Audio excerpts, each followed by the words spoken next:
Last video में हम एक ऐसे बेस क्वेश्चन सॉल्व कर रहे थे इन्वेंट्री से रिलेटेड।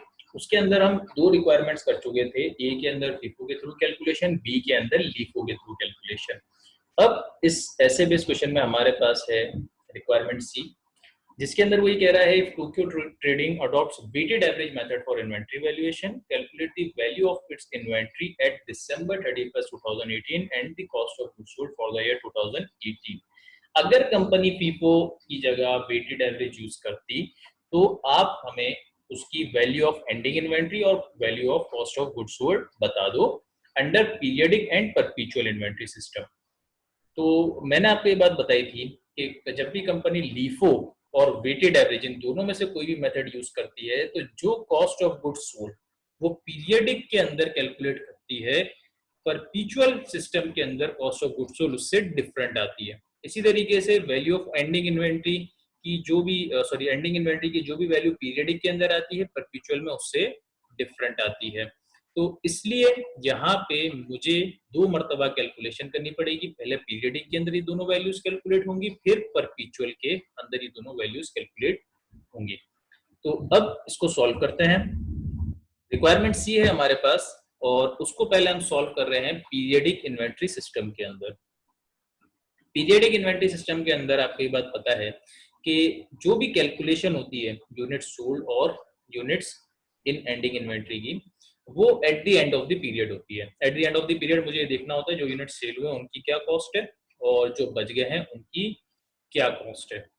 अब प्रॉब्लम क्या है कि अगर मैं फीफो या लीफो मेथड यूज कर रहा होता तो जितने भी यूनिट्स मेरे पास अवेलेबल थे फॉर सेल, ये 200 यूनिट्स अवेलेबल थे, ये 500 और ये 1000, टोटल 1700 मेरे पास अवेलेबल थे। अब अगर मैं फीफो या लीफो यूज कर रहा होता तो मुझे ये पता होता कि भाई इसमें से कौन से यूनिट सेल हो चुके हैं, कौन से बच गए हैं। जो सेल हो चुके हैं उनको उनकी कॉस्ट पर यूनिट से मल्टीप्लाई करता, कॉस्ट ऑफ गुड्स सोल्ड आ जाती। जो बच गए उनको उनकी कॉस्ट से मल्टीप्लाई करता, वैल्यू ऑफ एंडिंग इन्वेंट्री आ जाती। मैं यूज कर रहा हूँ वेटेड एवरेज, जहां पे मैं अज्यूम करता हूँ कि मुझे ये नहीं पता कि कौन से यूनिट सेल किए और कौन से यूनिट्स बच गए। बिल्कुल भी नहीं पता कि इसमें से कौन से यूनिट सेल हुए कौन से बच गए। तो अब जब ये पता ही नहीं है तो उनकी कॉस्ट कैसे आएगी, जो यूनिट सेल हुए जो बच गए उनकी कॉस्ट कैसे आएगी। तो इस केस में कंपनी क्या कहती है, कंपनी ये कहती है कि भाई एक काम करते हैं, क्योंकि हमें ये पता ही नहीं है कौन से यूनिट सेल हुए हैं, तो हम ये करते हैं कि जितने भी यूनिट्स हमारे पास अवेलेबल थे, ये 1700 जो यूनिट्स अवेलेबल थे, इन सारे यूनिट्स की एक सिंगल एवरेज प्राइस कैलकुलेट कर लेते हैं। ठीक है, इन सब की रिस्पेक्टिव कॉस्ट यूज करके इनकी एक सिंगल एवरेज प्राइस कैलकुलेट कर लेते हैं। जो भी एवरेज प्राइस या एवरेज कॉस्ट आएगी हम अज्यूम करेंगे कि सारे जो यूनिट्स अवेलेबल थे 1700, उनमें से हर एक यूनिट की वही एवरेज प्राइस होगी या एवरेज कॉस्ट होगी। तो फिर 1700 में से जब हर एक यूनिट की जब कॉस्ट सेम होगी तो जो यूनिट सेल होंगे उनकी भी वही कॉस्ट होगी पर यूनिट, और जो यूनिट्स बच गए होंगे उनकी भी पर यूनिट वही कॉस्ट होगी। तो जो यूनिट सेल हो गए होंगे उनको उसी कॉस्ट से मल्टीप्लाई कर देंगे तो कॉस्ट ऑफ गुड्स सोल्ड आ जाएगी। जो यूनिट्स बच गए हैं उनको उसी कॉस्ट से मल्टीप्लाई कर देंगे तो वैल्यू ऑफ एंडिंग इन्वेंट्री आ जाएगी। ये बेसिक कॉन्सेप्ट है। अब इसके थ्रू हम कैलकुलेशन करते हैं।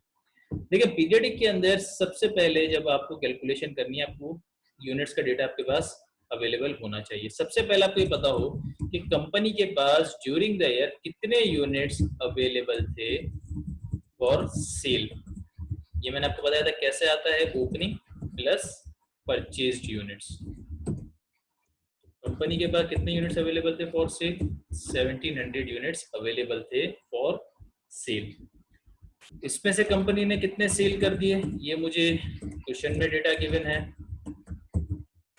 इसमें से कंपनी ने पहले 400, फिर 300 और फिर 600। कंपनी ने इसमें से टोटल 1300 यूनिट सेल कर दिए। तो एंडिंग इन्वेंट्री में कितने यूनिट्स बच गए, 400 यूनिट्स। ठीक है, ये मेरे पास आ गया यूनिट्स का डेटा।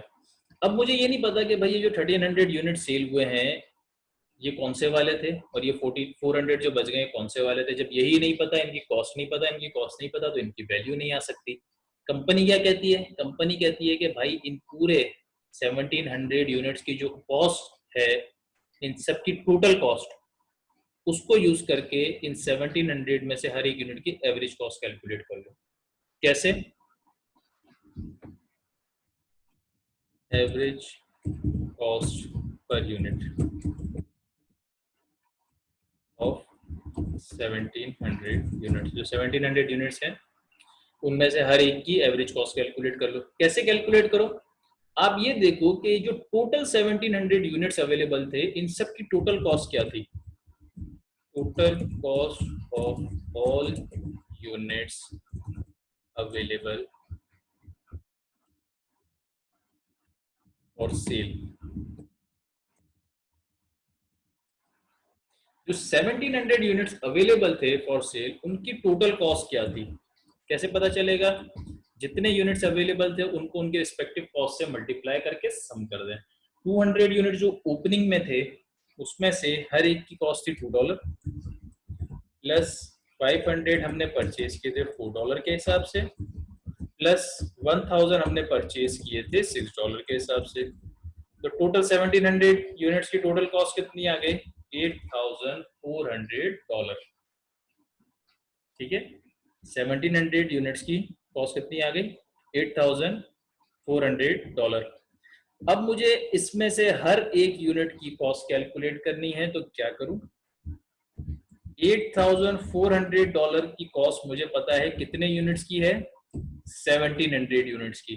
तो $8,400 की कॉस्ट को डिवाइड कर दें 1700 यूनिट से, तो मुझे पता चल जाएगा कि 4.94 तकरीबन हर एक यूनिट की मेरे पास एवरेज कॉस्ट है। एवरेज कॉस्ट ऑफ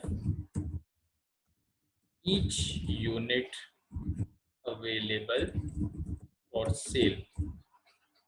मुझे ये पता चल गया कि $4.94 की कॉस्ट मेरे पास हर एक यूनिट की कॉस्ट है इन 1700 यूनिट्स में से। मतलब 1700 यूनिट में से हर एक की कॉस्ट $4.94 एक एवरेज हर एक यूनिट की मेरे पास कॉस्ट है।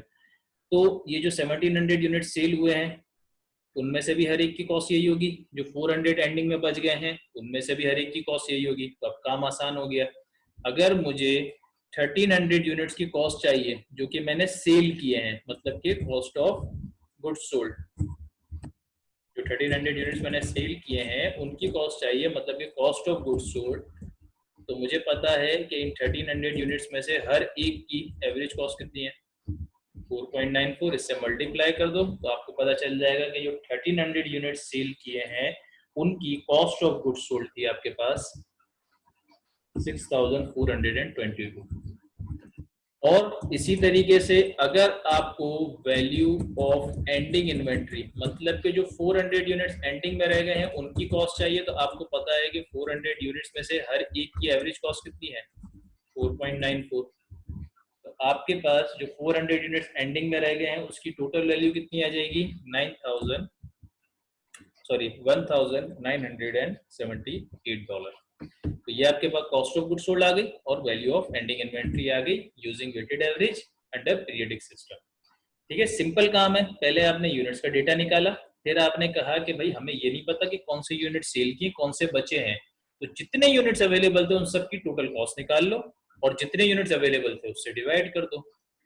जो भी आपके पास पर यूनिट कॉस्ट आएगी एवरेज कॉस्ट, आप ये कंसीडर करोगे कि इन 1700 में से वो हर एक यूनिट की कॉस्ट है। तो जो 1300 सेल हुए उसकी भी, उसमें भी हर एक की कॉस्ट यही है, इससे मल्टीप्लाई कर दो कॉस्ट ऑफ गुड्स सोल्ड, और जो 400 है उसकी भी हर एक की कॉस्ट यही है, इससे मल्टीप्लाई कर दो वैल्यू ऑफ एंडिंग इन्वेंट्री आ गई। ये काम हो गया पीरियडिक के अंदर। अब नेक्स्ट काम है हमारे पास परपेचुअल के अंदर। परपेचुअल के थ्रू भी मुझे वैल्यू ऑफ एंडिंग इन्वेंट्री और cost of goods sold calculate करना है। कॉस्ट ऑफ गुड्स सोल्ड मुझे यहाँ पे चाहिए और वैल्यू ऑफ एंडिंग इन्वेंट्री मुझे यहाँ पे चाहिए। अब अगेन लीफो के जो हमारी वीडियो थी उसके अंदर मैं आपको ये बात बता चुका था, अगेन आपको ये बात बता रहा हूँ कि अगर ऐसे बेस के अंदर मेरे पास परपेचुअल के थ्रू कैलकुलेशन आती है तो मुझे पूरा अपना इन्वेंट्री कॉस्ट कार्ड बनाना है जिसके अंदर मल्टीपल कॉलम्स आते हैं, डेट, फिर ट्रांजैक्शन, फिर परचेज, फिर सेल, फिर बैलेंस। ठीक है, लेकिन अगर यही क्वेश्चन एमसीक्यूज के अंदर आ जाए क्योंकि मैंने इसलिए आपको कहा था क्योंकि हमारे पास ये जो क्वालिफिकेशन है जिसके लिए हम यहाँ पे क्वेश्चन सॉल्व कर रहे हैं, ये कंप्यूटर बेस्ड है, जहाँ पे डिफिकल्ट है कि ऐसा क्वेश्चन आपके पास ऐसे बेस के अंदर है, चांसेस ज्यादा है कि एमसीक्यूज के अंदर है। तो प्रॉब्लम एमसीक्यूज के अंदर ज्यादा है कि ऐसे बेस के अंदर तो 5 से 8 मिनट 10 मिनट भी आप ले लो। अगर एमसीक्यूज के अंदर आ गया 1.5 मिनट 2 मिनट में कैसे कैलकुलेशन होगी, तो उसके लिए हम यहाँ पे एक शॉर्टकट मेथड सीखने जा रहे हैं। तो शॉर्टकट मेथड में आपने क्या करना है, जो आपके पास इन्वेंट्री कॉस्ट कार्ड था उसका सिर्फ और सिर्फ एक कॉलम आपने यूज करना है। कौन सा? लास्ट वाला। उसका जो लास्ट कॉलम होता है बैलेंस का, वो यहाँ पे मैंने बनाया हुआ है। हमने सिर्फ वो कॉलम यूज करना है, और इससे पहले वाला जो कॉलम होता है सेल का, वो पार्शियल यूज करेंगे क्योंकि वहां से कॉस्ट ऑफ गुड्स सोल्ड आएगी।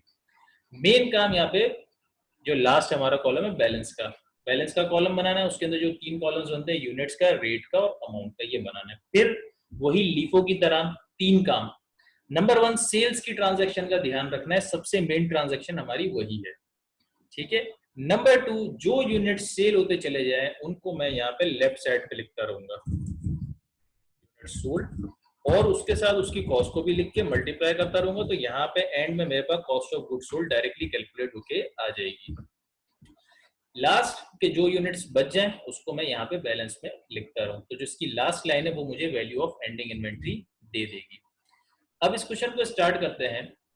तो बैलेंस के कॉलम किस तरह से यूज होता है, सबसे पहले इसके अंदर पहली लाइन आती है ओपनिंग इन्वेंट्री। ओपनिंग मेरे पास ओपनिंग में 200 यूनिट्स थे, हर एक की कॉस्ट $2 थी, टोटल कॉस्ट इनकी थी $400।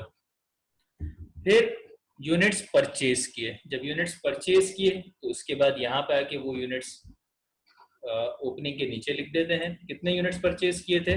500 यूनिट्स परचेज किए थे, एक की कॉस्ट थी $4, टोटल इनकी वैल्यू थी $2000। ठीक है, ये डेटा मैंने क्वेश्चन से लिया है, क्योंकि मुझे क्वेश्चन याद है इसलिए मैं वापस क्वेश्चन पे नहीं जा रहा। आप चाहें तो आप क्वेश्चन को देख सकते हैं। अच्छा, फिर इसके बाद नेक्स्ट ट्रांजैक्शन थी हमारी सेल्स की। हमने 400 यूनिट्स सेल किए थे, तो यहां से हमारा बेसिक काम स्टार्ट हो जाता है। अब परपेचुअल में आपने क्या करना है, जब आप वेटेड एवरेज यूज कर रहे हैं, कि जैसे ही सेल्स की ट्रांजैक्शन आए, इससे पहले जितने भी यूनिट्स आपके पास अवेलेबल थे सेल के लिए, जितने भी लॉट ऑफ इन्वेंट्रीज थी आपके पास डिफरेंट प्राइसेस पे, उन सब की आप एक सिंगल एवरेज प्राइस कैलकुलेट कर लें। ठीक है, अब अगर आप यहाँ पे देखो सेल, अभी इसके बाद सेल की ट्रांजैक्शन है, इससे पहले मेरे पास 2 लॉट ऑफ इन्वेंट्रीज थे, ये 200 यूनिट्स $2 वाले और एक ये 500 यूनिट्स $4 वाले। तो इनकी प्राइस डिफरेंट थी। अब जब मैंने यूनिट सेल करने हैं तो मैं वेटेड एवरेज में अज्यूम करता हूँ कि जितने यूनिट सेल किए उन सबकी एक ही सिंगल प्राइस है, तो मुझे एक सिंगल प्राइस चाहिए। तो मैं क्या करूंगा, सेल से पहले इन सारे यूनिट्स की एवरेज प्राइस कैलकुलेट कर लूंगा। कैसे करूंगा? पहले मैं यूनिट्स को टोटल करता हूं, ये टोटल यूनिट्स बन रहे हैं 700, और फिर मैं इनकी कॉस्ट को टोटल करता हूं कि इन 700 यूनिट्स की टोटल कॉस्ट कितनी है, $2400। ये $2400 700 यूनिट्स की कॉस्ट है। तो एक की कॉस्ट अगर निकालनी है तो इस $2400 को 700 से डिवाइड कर दें। एक की कॉस्ट कितनी आ गई, $3.43। तो ये मैं यहाँ पे लिख देता हूँ कि एक यूनिट की एवरेज कॉस्ट कितनी हो गई, $3.43। अब मैं ये अज्यूम कर रहा हूँ कि 700 में से हर एक की कॉस्ट कितनी है, $3.43। तो जो यूनिट सेल होंगे वो भी इसी कॉस्ट से होंगे, और जो बच जाएंगे वो भी इसी कॉस्ट से बच जाएंगे।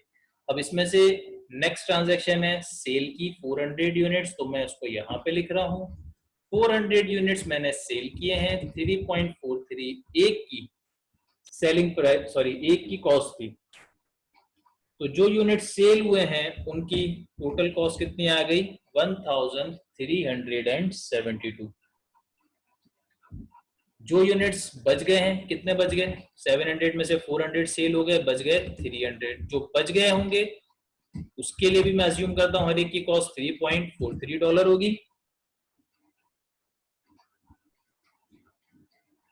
और मेरे पास जो टोटल कॉस्ट आएगी 300 यूनिट्स की, वो आ जाएगी $1029। ठीक है, तो सेल के अंदर क्या काम किया, सेल से पहले जितने यूनिट्स अवेलेबल थे उनकी एवरेज प्राइस निकाली, यूनिट सेल की उसको लेफ्ट साइड पे लिखा, उसकी टोटल वैल्यू लिखी, जो बच गए उसको यहीं पे लिखा, उसकी टोटल वैल्यू लिख दी। इसके बाद क्या हुआ, इसके बाद नेक्स्ट ट्रांजैक्शन अगर आप डेटा में देखो तो हमने 1000 यूनिट्स परचेज किए हैं और हर एक यूनिट की कॉस्ट मेरे पास थी, हर एक यूनिट की कॉस्ट मेरे पास थी $6। तो इस 1000 यूनिट्स की टोटल कॉस्ट कितनी हो गई? 6000। ठीक है। फिर इसके बाद क्वेश्चन के अंदर दो ट्रांजैक्शंस है, दोनों सेल की हैं। एक के अंदर हमने 300 यूनिट सेल किए और उसके बाद हमने 600 यूनिट सेल किए। तो सेल की ट्रांजैक्शन से पहले क्या करेंगे, जो यूनिट्स अवेलेबल थे इनकी एवरेज प्राइस कैलकुलेट कर लेंगे। कैसे? पहले यूनिट्स टोटल करेंगे, 1300 यूनिट्स है और इन 1300 यूनिट्स की टोटल कॉस्ट कितनी बन रही है? तकरीबन $7029। अब एक यूनिट की एवरेज कॉस्ट कैलकुलेट करनी है तो 7029 डिवाइडेड बाय $1300। एक यूनिट की जो मेरे पास एवरेज कॉस्ट आएगी वो आ जाएगी $5.4।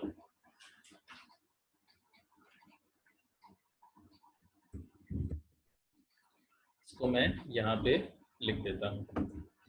1300 में से हर एक यूनिट की मेरे पास एवरेज कॉस्ट आ गई $5.4।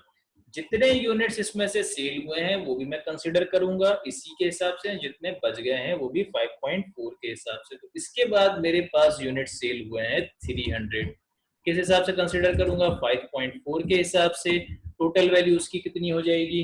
300 मल्टीप्लाई बाय 5.4, यह आ गया 1620। और जो यूनिट्स बच गए हैं इसमें से 300 सेल हुए होंगे तो 1000 बच गए होंगे, वो भी 5.4 के हिसाब से। और ऑब्वियस सी बात है कि इनकी वैल्यू मेरे पास बचेगी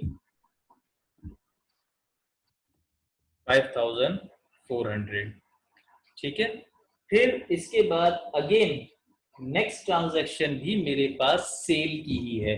तो नेक्स्ट ट्रांजैक्शन सेल की है तो इससे पहले जितनी इन्वेंट्री मेरे पास अवेलेबल थी इसकी अगेन एवरेज प्राइस कैलकुलेट करूंगा। एवरेज प्राइस के लिए इसका टोटल 1000 ही है क्योंकि बीच में कोई और परचेजेस नहीं है। अमाउंट का टोटल भी 5400 ही रहेगा और जब मैं इसको डिवाइड करूंगा तो अगेन पर यूनिट कॉस्ट 5.4 ही आएगी। ऐसा क्यों हुआ? क्योंकि इसके बीच में कोई और परचेजेस नहीं थी। अगर इसके बाद कोई और परचेज होती तो वो डिफरेंट प्राइस पे होती, तो उनकी टोटल यूनिट्स की जो एवरेज प्राइस आती वो अगेन इससे डिफर कर जाती। सही है। तो क्योंकि इसके बीच में कोई और परचेजेस नहीं है, डायरेक्ट इसके बाद सेल है, तो इन यूनिट्स की जो भी प्राइस थी एवरेज प्राइस वो यही आगे कैरी फॉरवर्ड होगी। अच्छा, तो बहरहाल अब इसके बाद हमने यहाँ पे एवरेज प्राइस निकाल ली। तो 1000 यूनिट्स में से हर एक की एवरेज प्राइस कितनी है? $5.4। अब इसमें से जो भी यूनिट सेल होंगे वो भी 5.4 के हिसाब से, जो बचेंगे वो भी 5.4 के हिसाब से। इसके बाद कितने यूनिट सेल हुए हैं? इसके बाद सेल हुए हैं 600 यूनिट्स। एक की एवरेज कॉस्ट में कंसिडर करूंगा 5.4। तो यहाँ पे जो यूनिट सेल हुए हैं उनकी कॉस्ट आ जाएगी मेरे पास 5.4 मल्टीप्लाई बाय 600 यानी कि $3240। और यहाँ पे जो 400 यूनिट्स बचेंगे वो भी $5.4 के हिसाब से, यानी कि जब मैं इसको मल्टीप्लाई करूंगा तो मेरे पास अमाउंट आ जाएगी 5.4 मल्टीप्लाई बाय 400 यानी कि $2160। ठीक है। तो यहाँ पे मेरे पास पूरा क्वेश्चन और सारे क्वेश्चन की ट्रांजैक्शंस पूरी हो गई। अब ये जो यूनिट सोल्ड का कॉलम है इसमें ये जितने यूनिट्स मैंने अब तक सेल किए हैं ये आ गए, इसका सम हो गया 1300 यूनिट्स, मैच कर गया क्वेश्चन से। और ये मेरे पास इन सब की कॉस्ट आ गई। इन सारी कॉस्ट को जब मैं सम कर दूं 1372, 1620 और 3240, तो मेरे पास $6232 की कॉस्ट ऑफ गुड सोल्ड आ गई। यहाँ पे cost of good sold calculate करना था, मैं डायरेक्ट लिख देता हूँ। कॉस्ट ऑफ गुड सोल्ड है 6232। इसी तरीके से अगर value of ending inventory calculate करनी है तो वो मुझे मिलेगी इस बैलेंस के कॉलम से। लेकिन अब जो सबसे जरूरी चीज ध्यान रखनी है, जिसमें बाज़ औक़ात स्टूडेंट्स गलती कर देते हैं, वो ये है कि इसके लिए आपने इस पूरी कॉस्ट को, जितनी यहाँ पे कॉस्ट, इन सबको सम नहीं करना। ठीक है, यहाँ पे सम नहीं करना, ये कॉलम बैलेंस का है। यहाँ पे आपके पास जो ये फिगर आ रही है लास्ट लाइन, ये ऑलरेडी सम होके या एडजस्ट होके आ रही है। तो यहाँ पे ये जो लास्ट लाइन के अंदर यूनिट्स बचे हैं, यही मेरे पास एंडिंग यूनिट्स हैं, और ये जो अमाउंट बची है यही मेरे पास वैल्यू ऑफ एंडिंग इन्वेंट्री है। ठीक है, तो यहाँ पे वैल्यू ऑफ एंडिंग इन्वेंट्री मेरे पास डायरेक्टली आ जाएगी इसकी लास्ट लाइन से। तो यहाँ पे वैल्यू ऑफ एंडिंग इन्वेंट्री कितनी हो गई मेरे पास, $2160। तो आपने देखा कि परपेचुअल के अंदर हमें यहाँ पे पूरा कॉस्ट कार्ड बनाने की जरूरत नहीं पड़ी। हमने क्या करा, सिर्फ एक कॉलम बनाया बैलेंस का, उसमें उसी तरीके से ट्रांजैक्शन लिखते रहे। सेल्स आई तो सेल्स से पहले एवरेज प्राइस कैलकुलेट कर ली, जो यूनिट सेल हुए उसको उसकी प्राइस के साथ लेफ्ट साइड पे लिखते रहे, जो बच गए उसको यहाँ पे लिखते रहे। इसी तरीके से जब एट द एंड सारी ट्रांजेक्शंस पूरी हो गई तो कॉस्ट ऑफ गुड्स सोल्ड और बैलेंस आ गया। अगर आपकी प्रैक्टिस इसमें अच्छी हो जाती है तो ये आपका 1.5 मिनट 2 मिनट में क्वेश्चन इजीली सॉल्व हो सकता है फॉर एमसीक्यूज। अच्छा, यहाँ पे सॉल्यूशन तो हमारे पास हो गया। यहाँ पे एक शॉर्टकट हम थोड़ा सा और यहाँ पे यूज कर सकते थे। क्या यूज कर सकते थे, इसके लिए पहले इस डेटा को हम थोड़ा बैक पे लेके जाते हैं। देखिए यहाँ पे अब तक जो हमने काम किया था वो क्या किया था, स्टार्टिंग में 200 यूनिट्स थे मेरे पास, 400 कॉस्ट थी, फिर 500 यूनिट्स आए, 2000 कॉस्ट थी, फिर सेल हुई, सेल के लिए मैंने यहाँ पे एवरेज कॉस्ट निकाली, 400 सेल हुए वो यहाँ लिख दिए, जो 300 बच गए वो यहाँ लिख दिए। फिर इसके बाद 1000 यूनिट्स दोबारा परचेज किए, उसको मैंने $6 के हिसाब से 6000 यहाँ पे लिया। फिर इसके बाद सेल्स की ट्रांजैक्शन थी, और सेल की एक ट्रांजैक्शन नहीं थी, दो ट्रांजैक्शन कंटिन्यूअस थी, पहले 300 यूनिट्स और फिर 600 यूनिट्स की। ठीक है, तो उसके लिए मुझे यहाँ पे एवरेज प्राइस कैलकुलेट करना लाजमी थी। मैंने एवरेज प्राइस कैलकुलेट कर ली थी, वो मेरे पास बनी थी $5.4। ठीक है, और वो मैंने कैसे कैलकुलेट की थी, वो मैंने कैलकुलेट ऐसे की थी 7029 डिवाइडेड बाय 1300, और वो मेरे पास बनी थी 5.4। यहाँ तक तो काम वही है। इसके बाद हम एक छोटा सा शॉर्टकट और फॉलो कर सकते थे। वो क्या, वो ये कि ये देखें कि हमारे पास यहाँ पे इसके बाद जो सेल्स है वो दो कंटिन्यूअस सेल्स है। मतलब इसके बाद हमारे पास परचेजेस नहीं है, परचेजेस से पहले हमारे पास दो कंटिन्यूअस सेल्स है। पहले मैंने 300 यूनिट सेल किए हैं, फिर 600 यूनिट सेल किए हैं। ठीक है, अब मुझे एक बात बताएं कि अगर इसके बाद कोई परचेजेस नहीं है, मतलब कि जो भी इसके बाद 300 और 600 यानी कि 900 यूनिट सेल हुए हैं वो इसी में से सेल हुए हैं, तो उन सारे यूनिट्स की कॉस्ट क्या होगी, उन सारे यूनिट्स में से हर एक की कॉस्ट $5.4 ही होगी। जो 300 सेल किए उसकी भी $5.4 होगी, जो 600 सेल किया उसकी भी $5.4 होगी। क्योंकि अभी मैंने आपको बताया था कि अगर इसके बाद एक सेल के बाद कोई और परचेज आ जाती बीच में तो उसकी कॉस्ट अलग होती और फिर मेरी एवरेज प्राइस डिफर कर जाती। जैसे कि अगर इस 1300 में से मैं 300 यूनिट सेल कर देता, उसके बाद 600 यूनिट सेल होने से पहले कोई बीच में परचेजेस होती डिफरेंट कॉस्ट पे, तो मेरी ये एवरेज प्राइस डिफर कर जाती। लेकिन यहाँ पे इसके बाद दो कंटिन्यूअस सेल्स की ट्रांजैक्शंस हैं, बीच में कोई भी परचेजेस नहीं है, तो क्या एवरेज कॉस्ट के अंदर कुछ चेंज आएगा? नहीं आएगा। मैं इसके बाद जो 300 यूनिट सेल करूंगा उसके लिए भी एवरेज प्राइस यही रहेगी, और जो 600 सेल करूंगा उसके लिए भी एवरेज प्राइस यही रहेगी। और अभी हमने क्वेश्चन में देखा कि ऐसा ही था। तो जब एवरेज प्राइस सेम रहनी है तो मैं दो मर्तबा अलग अलग सेल लिख के फिर एवरेज प्राइस दोबारा क्यों कैलकुलेट करूं, लंबा काम क्यों करूं? जैसे कि अभी मैंने किया कि पहले 300 यहाँ पे माइनस किए, 1000 यूनिट्स का बैलेंस लिखा, फिर उसकी दोबारा एवरेज प्राइस ली वही 5.4, फिर 600 सेल की और फिर बैलेंस लिखा। तो इससे बेहतर जब मुझे ये बात पता है कि इसके बाद जो मैंने 900 यूनिट सेल किए हैं उसमें से हर एक की एवरेज प्राइस इतनी ही रहनी है, तो मैं डायरेक्ट यहाँ पे एक साथ 900 यूनिट्स ही माइनस कर देता हूँ विद द प्राइस ऑफ 5.4, क्योंकि 900 यूनिट्स पूरे सेल तो होने ही है ना, अल्टीमेटली वो यहाँ पे तो आने ही है कॉस्ट ऑफ गुड्स सोल्ड में। और दो मरतबा लिखने के बजाय, क्योंकि एवरेज प्राइस सेम है, मैं एक ही मरतबा डायरेक्ट 5.4 से मल्टीप्लाई कर देता हूँ, क्योंकि ये मेरे पास ऐसे बेस के अंदर भी काम नहीं हो रहा, वरना तो प्रॉपर प्रेजेंटेशन करनी पड़ती। ये तो मैं डायरेक्टली एमसीक्यूज के लिए कर रहा हूँ, तो मैं जितना शॉर्टकट यूज कर सकता हूँ मैं यूज करूंगा टाइम सेव करने के लिए। तो मैंने क्या किया, एवरेज प्राइस सेम थी क्योंकि बीच में कोई परचेजेस नहीं थी, इसके बाद दोनों सेल्स थी, और सेल्स के अंदर क्या होता है, जो लास्ट एवरेज प्राइस कैलकुलेट की थी वही फॉलो होती है। तो ये जो एवरेज प्राइस हमने कैलकुलेट की थी 300 के लिए भी यही फॉलो होनी थी, 600 के लिए भी यही फॉलो होनी थी। तो मैंने दो अलग अलग मरतबा अलग अलग सेल्स यहाँ पे लिखने की बजाय एक ही साथ जो टोटल यूनिट सेल थे 900 वो एक साथ ही यहाँ पे लिख लिए एवरेज प्राइस के साथ, और उनकी वैल्यू भी मैंने यहाँ पे साथ ले ली। इसकी वैल्यू आ गई मेरे पास $4,860। ठीक है, और इस 1300 यूनिट्स में से जब ये 900 यूनिट्स सेल हो गए तो रिमेनिंग कितने बच गए, 400 यूनिट्स। हर एक की प्राइस कितनी है, $5.4। और अगेन आप अगर इसकी कॉस्ट कैलकुलेट करेंगे टोटल तो वो $2160 आ जाएगी। अब आप वेरिफिकेशन के लिए इन दोनों का सम कर लें तो आपको पता चल जाएगा कि जो हमने यूनिट्स सेल किए हैं वो अगेन यहाँ पे वही 1300 आ रहे हैं, और जो इन 1300 यूनिट्स की कॉस्ट यानी कि कॉस्ट ऑफ गुड्स सोल्ड आ रही है वो अगेन मेरे पास 6232 आ रही है। पहले भी यही आ रही थी, अभी भी यही आ रही है 6232। इसी तरीके से जो इससे पहले सॉल्यूशन किया था थोड़ा सा लेंदी, उसमें एंडिंग यूनिट्स 400 ही आ रहे थे, अभी भी 400 आ रहे हैं। वैल्यू ऑफ एंडिंग इन्वेंटरी 2160 आ रही थी, अभी भी यही आ रही है।